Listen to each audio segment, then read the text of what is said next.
Eh, Vamos entonces a ver un poquito cómo encauzamos el debate y para empezar vamos a ver un momentito esa devolución del grupo que tenemos escuchándonos, que han contestado. Y a partir de ahí, pues yo comentaré un poquito, pero sobre todo vosotras lo vais a poder decir si os sale de aquí algo.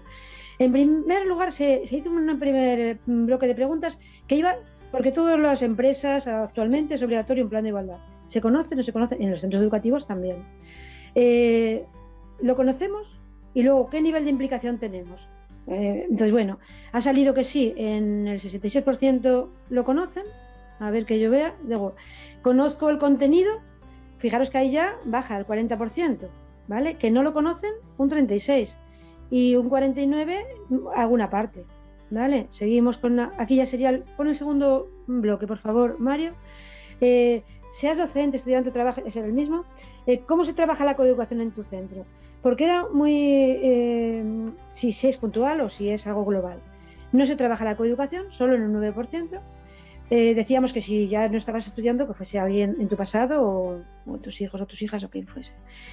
Sí, se trabaja, pero de forma puntual. Fijaros, el 50% es de forma puntual. Transversalmente en todas las áreas. Muy interesante. Un 19% ya lo hacen en todas las áreas. Y luego, de forma generalizada, en el centro tenemos y cumplimos un plan de igualdad con los diagnósticos, las actividades acordes, diversas líneas de actuación y que luego evaluamos sistemáticamente. Un buen resultado, un 23%. Teóricamente en Andalucía tendría que ser ya el 100%. Por eso es como el sí y el no de todo esto, ¿no? ¿Se trabaja de forma puntual o solo, o sea, porque también es muy típico que los planes de igualdad se limitan a las efemérides y de hecho como son prescriptivas algunas, las fechas prescriptivas, el 25 de noviembre y el 8 de marzo, pues fijaros, el 61% de los centros, eso es actualmente, que la respuesta es de la gente que estamos aquí. Sin embargo, además de las prescriptivas del 25 y el 8 de marzo, hay más, el Día de la Niña, el Día de la Ciencia, el Día de la Salud, en fin. Ahí ya el 43, tampoco es despreciable, está muy bien. A ver, que bajemos. ¿Quiénes se implican? Porque también el otro día en el de Mujer Liderazgo, en el de Mujer Empresa, hablaban del síndrome del gueto y cómo a veces si había una persona responsable de igualdad, esa persona se iba a encargar y de pronto todo el mundo delegaba en esa persona y como lo hace ya la igualdad me trae, oye que no me has traído, oye que no me has dado, ojo con esto también. Entonces por eso preguntamos por esto. ¿Quiénes se implican? Bueno, pues la coordinadora del plan de igualdad, pues el 53%. El equipo directivo, bueno, pues un 47%, pues está muy bien este dato. La inspección educativa, fijaros aquí por ejemplo, un 6%. El segundo plan de igualdad tenía indicadores de evaluación que no se van a cumplir, que hablaba de la inspección educativa. Alguna profesora o profesor implicado, concienciado o concienciada, evidentemente un 61%, porque esto siempre. La tutora o el tutor, 24%, el claustro entero, solo un 19%, el alumnado desde luego, según lo que, vamos, que normalmente 50%. La familia, aquí también otro déficit enorme que tenemos en los centros educativos, ese 13%. Y las AMPAs, un 11%. Otros dos retos gordísimos también. Y el último, por favor, ¿nos pasas? ¿Cómo se trabaja? ¿Crees que pueden ser mayores dificultades para que la coeducación no se generalice? Porque llevamos muchos años ya con la coeducación, como decíamos antes, pero sin embargo no acaba de ser algo, todo lo que habéis hablado evidentemente explica el porqué, ¿no? Pero ¿alguna de estas causas sería especialmente más importante? Vamos a ver cómo se ha contestado. ¿Que es necesario haber realizado un proceso de construcción personal del sexismo interiorizado? Pues eso lo comparten 48%. A lo mejor ahora después de escuchar a Marian sube este porcentaje. Resistencias a asumir la responsabilidad y a romper los roles tradicionales. Ahí, fijaros bien, un 64%. Falta formación en igualdad para tratar este tema. También la gente se siente que no sabe de esto también. Y es importante esa conciencia, porque eso fue uno de los primeros retos que tuvimos, que como que de igualdad todo el mundo opinaba, pero nadie sabía que había que saber, que esto también se estudia, como le escuché a Marian hace mucho tiempo. El uso del lenguaje y actitudes sexistas, la normalización invisible de esos estereotipos, también el 65%. La oposición explícita a la igualdad, porque claro, no podemos olvidar que no solamente son cosas interiorizadas o cosas que no sabemos, no, también hay gente que de manera obvia se opone, ¿no? Un 40% dicen aquí. No darle importancia a la coeducación, porque siempre hay otras prioridades, no es el momento, nunca es el momento, un 50%. No percibir la desigualdad, que este también, desde el punto de vista de la coeducación, es muy, muy significativo, porque no la vemos. De nuevo, la intervención de Marian nos ilustra sobre esto. Un 52%. Falta de implicación del profesorado, un 44%. Falta de implicación de las familias, un 39%. Y, a ver, la última es el de abajo, que no la puedo ver todavía. Miedo, que esto lo he traído también por esto del PIN parental, que me gustaría también que ahora comentáis un poquito. ¿Qué pasa? Mejor evito conflictos, mejor con la familia, no me meto en líos y por tanto justifico. Bueno, pues ahí no veo el dato, no me baja más no sé qué porcentaje, veo que es muy bajito, debe ser un 30 por ahí, no, menos, un 20 y tantos, ¿no? 31%. ¿31? No llego a ver la barra, se me corta antes. Sí, 31%, Carolina. Gracias. Pues ese es el panorama que nos dice, bueno, creo que tenemos aquí ya la foto. Pues chicas, a las 3 ponentas, a las 3 maravillosas lideresas que tenemos aquí, pregunto y primero, si queréis complementar algo, porque a veces cuando vemos la intervención de las 3 dices, oye, esto no se ha fortalecido suficientemente, me gustaría, y por supuesto si queréis comentar a partir de lo que hemos visto del debate, luego alguna intervención. Yo solo quiero comentar que quiero mandarles un beso del copón. Repu, hace la hostia que no nos vemos. Gema, hija. Bien, y ahora ya está, perdón. Pero es que necesito decírselo, porque es que me encuentro muy aislada en el norte cuando veo a todas las del sur. Y me encuentro muy mal, ¿eh? Necesitaba vente pronto. María, perdona Carolina, es que a lo que ha dicho ahora no puedo evitar intervenir porque, bueno, aparte de que sois un gustazo escucharos, es que tendríamos que haber hecho toda la semana con vosotros, pero me ha hecho mucha gracia Mariana, así que tomamos el testigo y seguro que organizamos una en la que nos veamos presencialmente y podamos darnos ese achuchón que has dicho, con muchos besos, muchos besos, muchos besos. Sí. Yo también, yo soy de las besuconas, ¿eh? Yo me he tenido que controlar mucho. Bueno, yo en relación a lo que estamos hablando y en relación al último aspecto, ¿no?, que estabas comentando, Carolina, del tema del veto parental, bueno, yo aquí me preocupa, y además me preocupa enormemente en nuestra comunidad autónoma, es decir, esto hay que ponerlo ya en lo alto de la mesa. Hace un tiempo estábamos en otra reunión de un título de experta en el que estoy dando clase, y estábamos hablando yo comentaba el peligro de subestimar determinados comentarios, ¿no? El peligro de subestimar, porque subestimamos que ganaría Trump, lo subestimamos y ganó. Subestimamos que podía ganar Bolsonaro y ganó. Y hemos subestimado mucho a la ultraderecha y estamos subestimando mucho determinados discursos patriarcales que se están asentando mucho, y yo creo que no hay que subestimar sino enfrentarse a ellos, abordarlo desde lo que viene. Y claro, cuando yo pienso en eso, pienso que va a haber docentes que le va a dar igual el veto parental, tenerlo o no tenerlo, porque ya son feministas. Es decir, era lo que decía antes María, la primera feminista y coeducadora tengo que ser yo. Yo siempre digo que la coeducación es una actitud, o la tengo o no la tengo. Entonces, quien la tenga, quien se haya dejado la piel en el camino, va a seguir dejándose la piel en el camino. Y me consta, se va a enfrentar, va a cuestionar esto, pero después hay gente que este veto le va a venir estupendamente porque ya pensaban en él, es decir, que esto me lo he encontrado yo muchas veces en claustro. Pero después hay un grupo de gente que yo no sabría poner el porcentaje porque no se han hecho de esto grandes investigaciones en nuestro país y menos en nuestra comunidad autónoma, de cuál es ese núcleo de profesorado que está entre Pinto y Valdemoro, ¿no? Entre, bueno, yo, si la de coeducación o el de coeducación me dice de hacer algo, lo hago, pero no sale de mí la creencia ni sale de mí la necesidad. A esta gente le va a echar para atrás. A esta gente le va a dar miedo trabajar determinados temas. Primero, porque no tiene la formación necesaria, no tiene el argumentario para enfrentarse, y a mí me da terror que vayan echando y reculando y que al final estén liderando la resistencia las y los de siempre. Y yo creo que aquí tenemos que estar todo el sistema educativo o toda la comunidad educativa, incorporadas las familias, que aquí está Lucía Bailén, que me consta que están haciendo muchísimo trabajo desde las AMPA para reivindicar que esto no entre. Es decir, para realmente, es que además se le llena la boca de constitución y esto es anticonstitucional.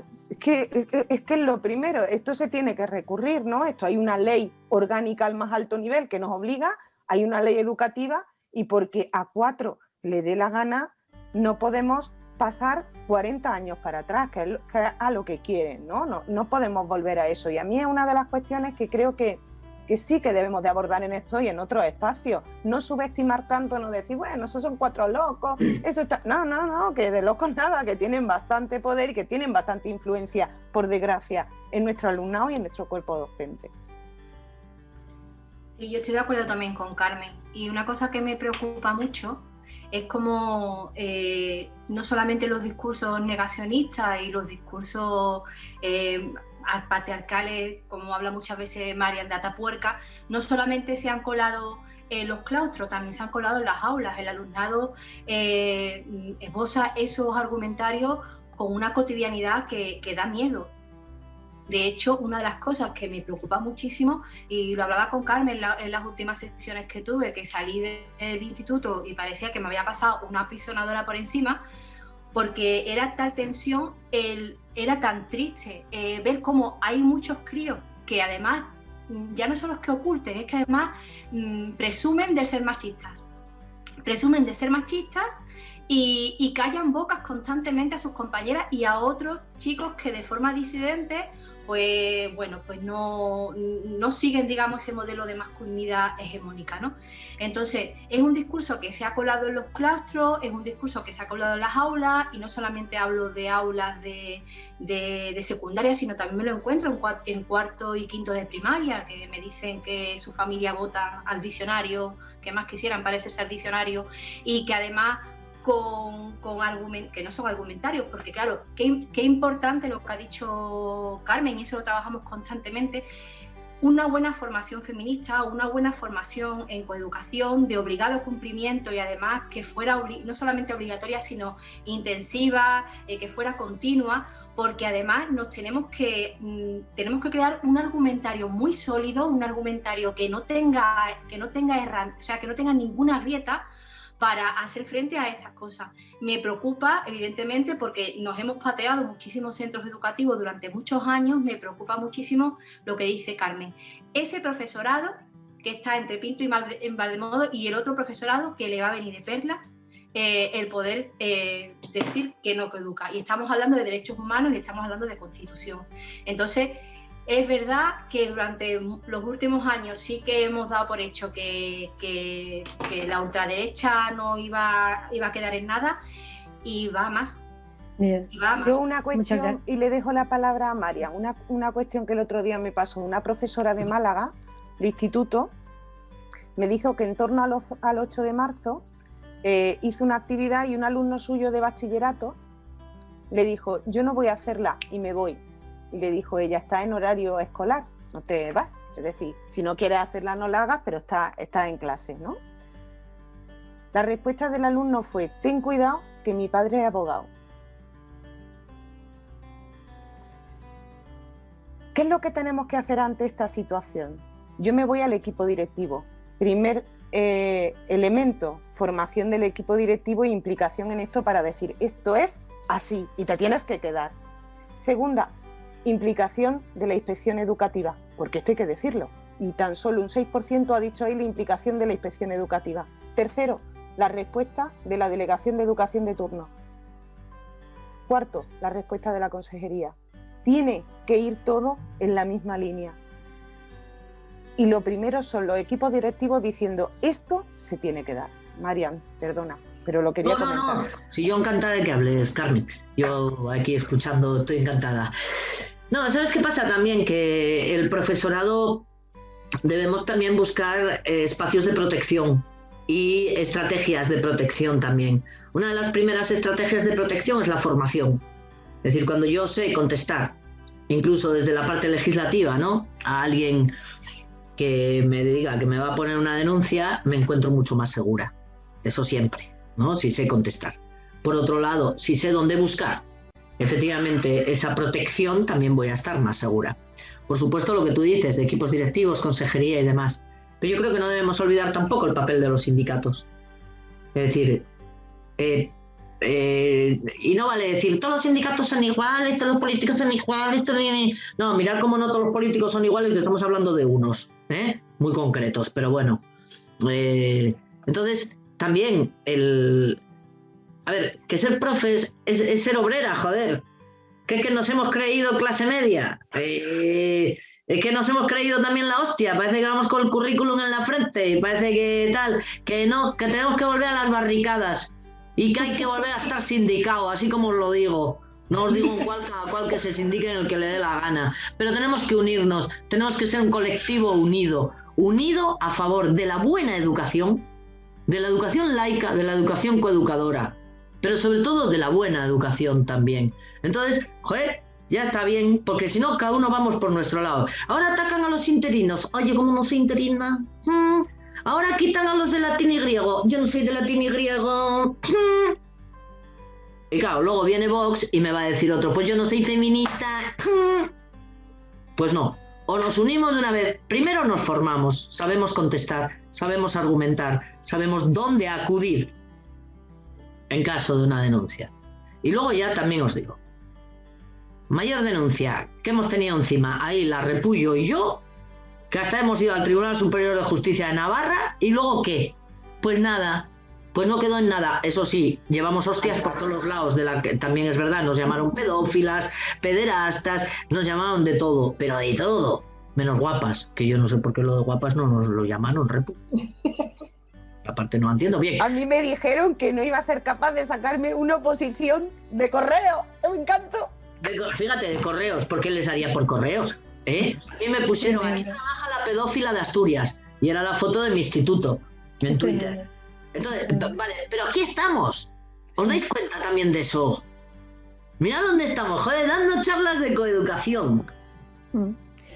Pues eso, joder, para todo el mundo. Realmente, sí, es que es buenísimo, la verdad es que es así, pero le hemos dado ya presencia y se nos acaba mucho el tiempo, y hay como dos cositas que me gustaría también que contestarais, porque esta parte era muy importante también, hacerla visible y darle argumentos a la gente, porque creo que era un tema clave, ¿no?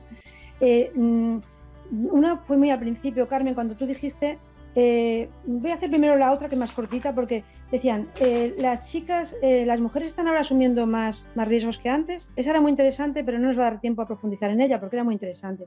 Que si ahora estábamos invitando como actitudes de riesgo también por parte de las chicas. Hablaban de riesgos en los sexual, en el en sexo. el ámbito, eso es, sí. Y esos riesgos que se asumen en el sexo es por dar el gusto a los hombres. Por hacer lo que te están exigiendo los chicos. El comentario era, existen mujeres que están asumiendo riesgos que antes no asumían ante las relaciones coitales o juegos sexuales, así lo decían. Claro. Mínimamente, porque también me parece, sí. Nada, vale. Sigue siendo lo mismo que en la posguerra. El agrado hacia los hombres. Y lo único que cambia es la imagen. Pero el fondo es exactamente el mismo. Agradar a los hombres, hacer lo que crees que ellos esperan de ti, para pertenecer a su mundo. Nunca vas a pertenecer a su mundo. Eso también te lo tengo que decir. Y no voy a hacer proselitismo del lesbianismo, pero no vas a pertenecer a su mundo, ya te lo cuento. Bueno, bien, hasta ahí. ¿Alguna que decir? Es lo que el patriarcado espera de nosotras. Entonces lo revisten de modernidad, lo revisten de transgresión, un poco lo que decía, ¿no? Es como, pero estamos en la opresión, estamos fuera. Entonces asumimos conductas de riesgo que impactan en nuestros cuerpos, que impactan en nuestras vidas, ¿vale? Que además el cuestionamiento social, familiar del entorno va a caer sobre nosotras vamos a tener la responsabilidad y la culpa, y ellos van a salirse siempre de rosita, porque ellos van a ser machos muy machos y nosotras pues hembras criadas para el deleite, la mirada, el goce y bueno, el ejercicio de poder sobre nosotras de los hombres. Entonces, bueno, pues esas prácticas sobre todo nos vuelven a colocar en el mismo sitio que hemos estado siempre. Debemos de sospechar de que la única vez en la única esfera donde nos quieren a las mujeres que seamos libres es en la sexual. Sospechemos de ello. Claro, claro. Es decir, yo estoy ahora analizando todo este tema de la pornificación de la sociedad y dices, qué curioso, todos los textos coinciden en lo mismo. Si aquí tenéis la libertad, si la prostitución es libertad, si la pornografía es libertad, si la hipersexualización es libertad, hay leche. ¿Solo me quieren libertad aquí? ¿No me quieren libertad en otros espacios? Que te estamos calando. Es decir, que ahí es donde está la trampa. Si yo tuviera libertad en todos los espacios, pero solo me la están dejando aquí, y no es una libertad. No es verdad. Perdón. Y además no es verdad encima. Claro. Que, Carmen, y la última, porque bueno, el tiempo se nos va y tenemos que ser puntuales, pero fue casi al principio, era en tu intervención, Carmen, y era un poco como, y es que me gusta esa para cerrar, me parece muy bonita, porque dice, ¿a qué te refieres cuando dices que el profesorado debe empoderarse? Vamos a ver, ¿cómo nos empoderamos para esto, jolín? Vale. Porque el poderío que tenéis vosotros para enfrentaros no lo tiene todo el mundo. ¿Cómo hacemos esto? Claro, Venga. es que para mí el empoderamiento del profesorado es la capacidad de creerse como elemento de transformación social. Esa es la capacidad. Esa respuesta que a veces escuchamos, la escuela no puede, la tele puede más, el TikTok puede más, Instagram puede más, todo puede más. Vamos a empoderarnos en creernos que nosotras y nosotros también tenemos un poder. Ese es el empoderamiento del que yo hablo. El empoderamiento que hace alusión a la capacidad de transformación social que tiene la escuela, que es lo que a mí me metieron. Mi madre se ha dedicado toda la vida a limpiar casa y con 72 años lo sigue haciendo ahora mismo. Mi padre era panadero, ninguno de los dos han estudiado, ni sabía, mi padre un poco, pero mi madre no sabe casi el leer ni escribir. ¿Qué me dijo a mí la escuela?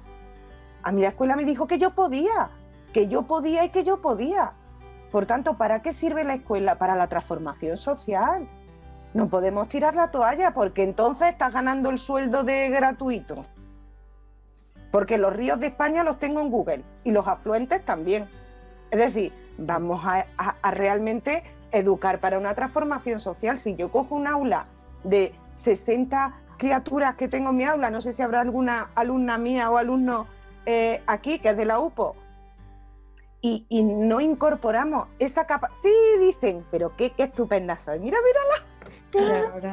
Pero qué estupenda que soy. Ay, un abrazo a todas y nos vemos el lunes. Si no incorporamos esto en la transformación social de nuestro alumnado, en la capacidad crítica, en la capacidad de cambio, ¿qué leche estoy haciendo yo delante de 60?